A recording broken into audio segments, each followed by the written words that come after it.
এ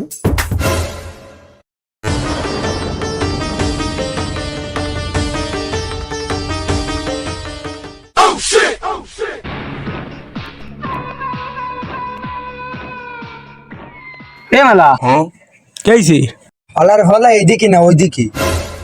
কেইছে ভাই ক। ভাই তোর কাছে কিছু প্রশ্ন করবো, কিন্তু তুই যদি মিথ্যাটা কইস তো তোর মেশিনে দমকাল বন্ধ হতে পারে। এমনি তুই ভাব সত্যতা কবি না মিথ্যাটা কবি। তা ক ভাই। ভাই তুই বলে ছাগল সুরেতে যায় ধরা খাইছিস। আরে ভাই ছাগল সুরেত্তি দেয় না, ফাতিয়া সুরেত্তি দেয়। কি ছোটখাটো বিষয়ে চুরি করিস? আরো বললে শুনলাম তুই বলে তোর ভাবের উন্নত ধরে টান দিছিস, তাই নাই? সত্যি কথা না কইলেই তো হয় না, তাহলে সত্যি কথাই কই। ভাই আমি তো অন্য ধরে টান দিনি, আমি ফাইজামা ধরে টান দিলাম। তুই শালা কাজটুক করলি কি?